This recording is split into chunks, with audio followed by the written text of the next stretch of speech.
निकम साहब, एक और बड़ा केस मुंबई पर हमले का ही 26 नवंबर 2008 का हमला, और उसका चेहरा था अजमल कसाब, जिसको आपने फांसी दिलवाई थी जी।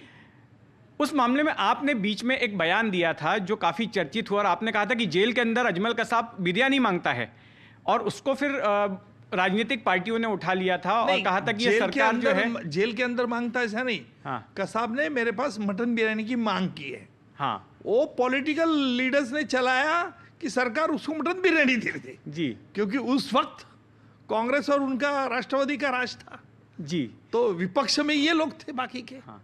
तो उन्होंने वो प्रोपेगेंडा किया था। लेकिन ये स्टेटमेंट देने के पहले इस तरह का स्पेकुलेशन हो, इसके पीछे आपकी मंशा क्या थी? मतलब कुछ सिंपैथी जनरेट हो रही थी अजमल के? नहीं, हाँ। सिंपैथी उसकी देखो क्या हुआ था। हाँ, मैंने कई बार ये बोला था किस्सा कि मैं राखी पहन के आया था। जलगांव से तो अप डाउन करता था।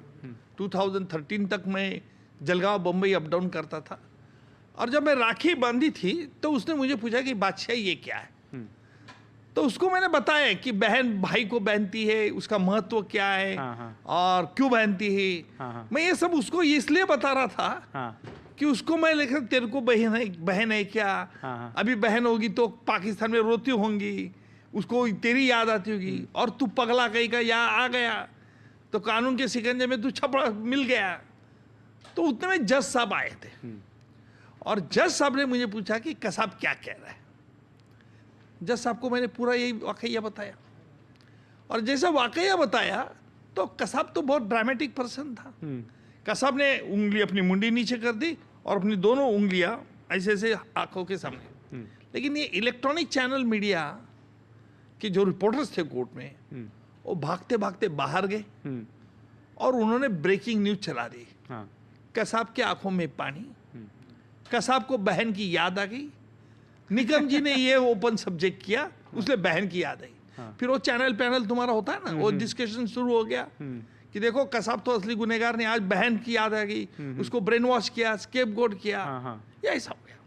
ये 5 सवा 5 बजे ये पूरा वाकया होने के बाद जब मैं कोर्ट के बाहर आ गया, ऑर्थर रोड जेल के बाहर, आपको मालूम है कि वहाँ 15-20 ओबी वैन्स खड़ी थी। उस जमाने में तो ओबी वैन्स थी, और ऑर्थर रोड की एक लेन कंप्लीट बैन कर दी थी, और पोडियम रखा था। पोडियम में 20-25 बूम्स हमेशा लगे हुए रहते, और हमेशा मैं रिपोर्टिंग करता था कि आज कोर्ट में क्या हुआ इन शॉर्ट लैंग्वेज में, मराठी, हिंदी, इंग्लिश। पहले मराठी से स्टार्ट करता था, फिर हिंदी, इंग्लिश। तो रिपोर्टर्स ने मुझे पूछा, आप जैसे रिपोर्टर थे, इंटेलिजेंट रिपोर्टर, कि उज्जवल जी आज कसाब के आंखों में पानी आ गया, कारण क्या है। दूसरे ने पूछा कि मिस्टर निकम, आप एग्री करते हो कि नहीं कि कसाब एक तो बकरा बनाया गया है, उसको ब्रेन वॉश कर दिया। तीसरा रिपोर्टर ने पूछा कि निकम जी आप एक्सेप्ट करते हैं कि नहीं, असली गुनहगार आज भी पाकिस्तान में, आप तो बेचारे को लेके आए बच्चे को, इसमें बड़ी बहादुर की क्या बात है। मैंने सुना, और किसको कुछ कहना है? नहीं बोला, अभी नहीं कुछ कहना, आप बताइए आपकी रिएक्शन क्या है। मैंने बोला आज कसाब ने मटन बिरयानी की मांग की। क्या मांग की? मटन बिरयानी मांगी।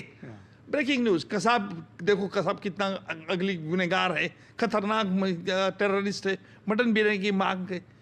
मैंने सिर्फ ये बोला, ये पॉलिटिकल लीडर ने खुद जाके जेल में जाके देख के, उनके नाम नहीं आज बताऊंगा। आपने उस जो सिंपैथी हो रही थी उसको डिफ्यूज करने के लिए बात कही थी। मैंने कहा डिफ्यूज हो गया ना। दूसरे दिन उसके वकील साहब ने ये सवाल कोर्ट में उठाया कि साहब कसाब ने मटन बिरयानी की अगर मांग की है तो मेरे पास मांगता, निकम जी के पास क्यों मांगेगा। तो कोर्ट ने मुझे पूछा, तो मैंने कोर्ट साहब को बताया कि साहब ये वाकई हुआ है। कोर्ट को मैंने बताया, साहब Kasab has come from Pakistan से आया है, मटन बिरयानी उसका मटन खाना है, या जेल में मटन बिरयानी देते कि नहीं, उसने मांगी क्या नहीं, या आप कसाब को पूछ लो। साहब कसाब को मेरे पास देखने का, कसाब को लगा कि सचमुच उसे कुछ मटन बिरयानी की देने की मांग चल रही है, बात चल रही है। समझो क्या डिफरेंस है। समझ गया। कसाब की गलती क्या हो गई, वो मैंने इस तरह से कोर्ट में दलील पेश की कि कसाब मुझसे क्या बोल रहा था, कसाब को क्या अच्छा लगता है, क्या नहीं अच्छा लगता, इसके बारे में पूछो। मैंने फिर कोर्ट साहब को, आप साहब कसाब को पूछ लीजिए। तो कसाब, जज साहब ने कसाब को पूछा, क्या कसाब तूने मटन बिरयानी की निकम के पास मांग की थी। कसाब ने फिर मुंडी नीचे हाल कर दी। तो अभी सिर्फ कसाब को मांगी थी क्या नहीं मांगी थी, ये सिर्फ कसाब को मालूम है और मुझे मालूम है। और हमारा कल्चर, संस्कृति ये कहती है कि जाने वाले के बाद, मरने वाले के बाद कुछ उसकी बुराई करना अच्छा नहीं। जी, सही बात है। एक